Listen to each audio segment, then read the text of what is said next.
Kasis, ngayon ay magluluto naman tayo ng kinamatisang manok. So, meron tayo ditong sibuyas, bawang, luya, kamatis, sili, meron din tayong sitaw, petchay, and okra. Ito naman pong mga gulay na ito ay nahugasan ko na. So, meron din tayong manok. So, simulan na natin. Maghiwa muna po tayo ng mga aromatics. So, maghiwa muna tayo.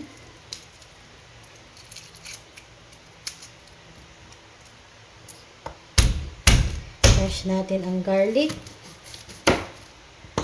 At hiwain natin.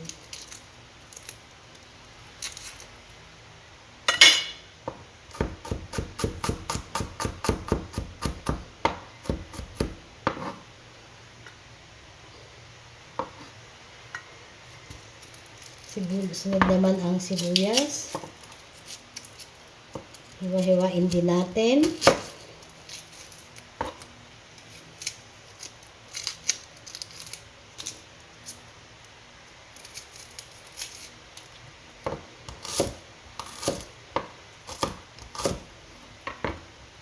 Maraming sibuyas para masarap ang ating lutuin.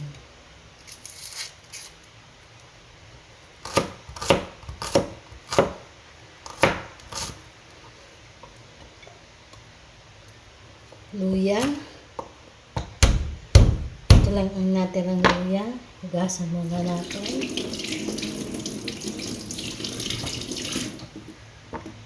Hindi ko na po tatanggalin yung balat kasi dagdag lasa din yan.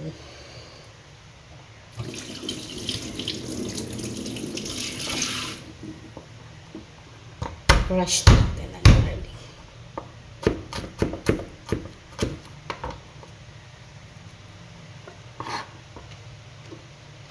Ating sili. Medyo nahugasan na natin. Ulitin natin ang paghugas. Ang ating mga kamatis.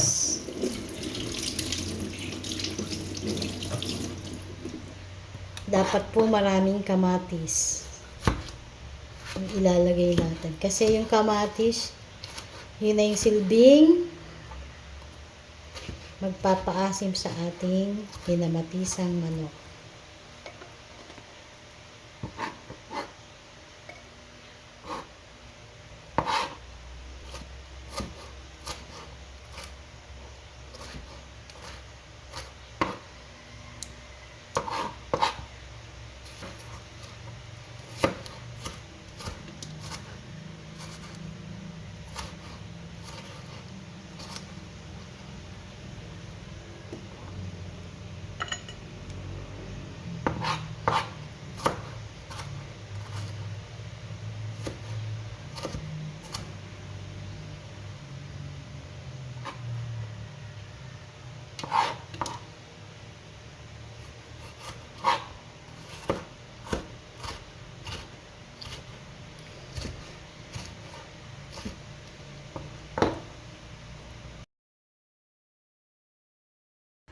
So, ito na po ang ating ingredients.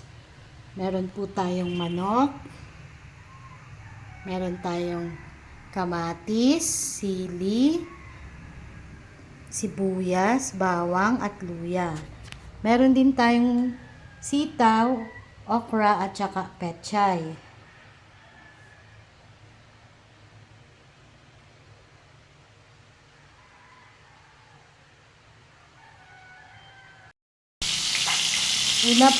Una po natin gagawin is papupulahin natin yung ating manok. So, iswig muna natin ng ganyan. Pagka medyo mapula na, babalik na rin naman natin. So, ayan, at mapula na, binaliktad na natin. So, pagkatapos ng mapula na yan, saka natin gigisahin yung mga aromatics.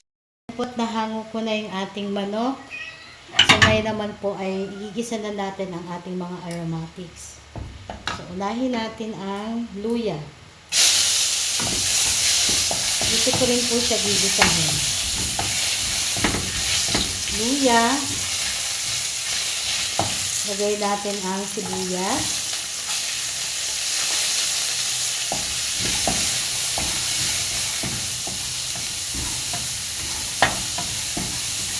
Bawang.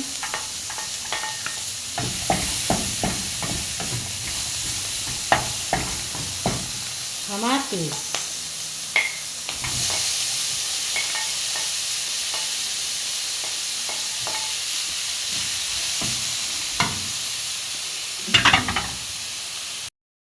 So, ayan na siya. Halu-haluin natin. Yung kamatis po ay lulutuin lang natin ng maayos. Lalando-landoin muna po natin ang kamatis. Lutuin natin mabuti bago natin ilagay yung manok.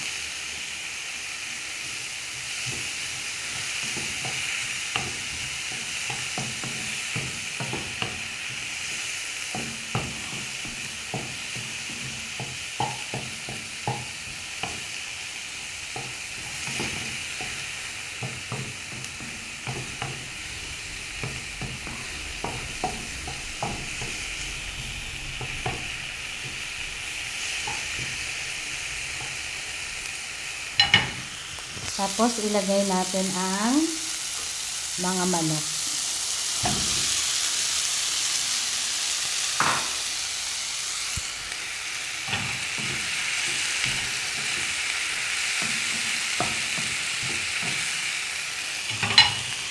Lagyan din natin ng paminta.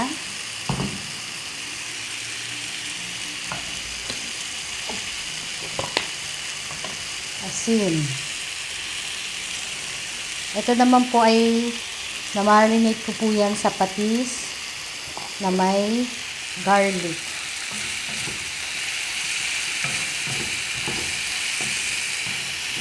Next, lagyan na natin ng tubig.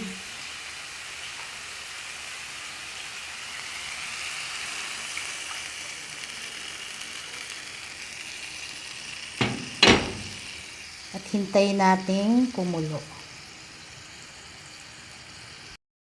At ngayon ay takpan na natin at hintayin nating kumulo. Habang nga tayo ay nagluluto, habang hinihintay nating kumulo yung ating niluluto, maghugas muna tayo ng ating mga ginamit. Para hindi po tayo matatambakan ng mga hugasin. Ganyan tayo pag nagluluto. Sinasabay na din natin ang paghuhugas.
ayan nga. Tingnan na natin. So, kumukulo na siya. Ilagay na natin ang mga gulay. Kunin natin ang okra. Lagay natin ang okra. Okra. Lagay natin na din natin ang sitaw. Haluin natin. At sili. Maglalagay pala po ako ng Knorr chicken cubes. Lagyan natin ng konting patis. Mga 1 tablespoon lang.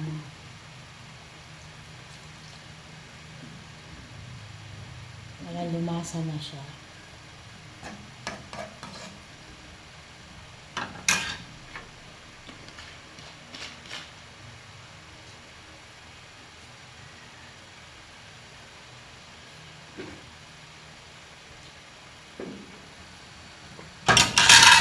Haluin natin.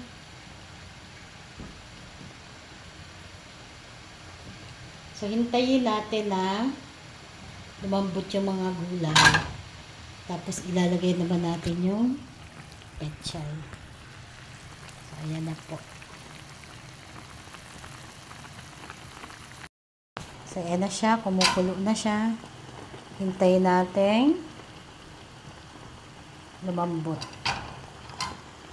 Hindi naman masyadong palambutin.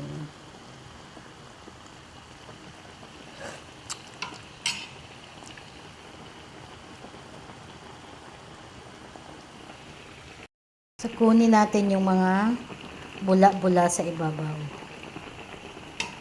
Tanggalin natin yung mga bula.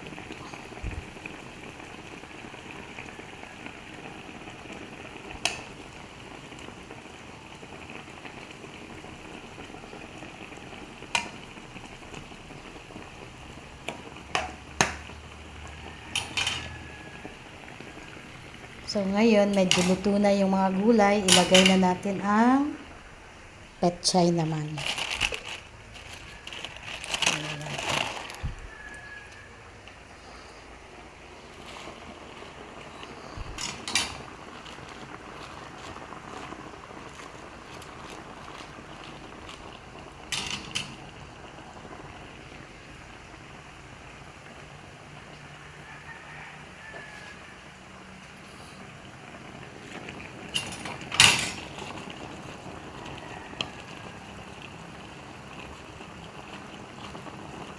Masarap po yung maraming gulay kasi yan lang naman talaga ang madalas masyado namin kinakain, ang gulay.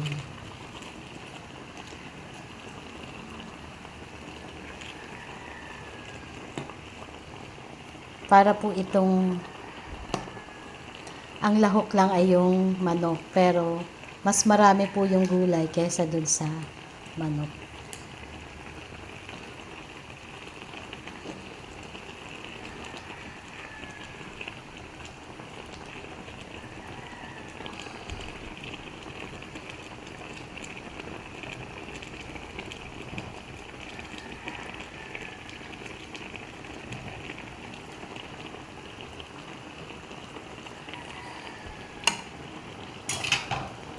So, ayan na. Luto na ito. Tikman na po natin. Tingnan natin kung pwede na to.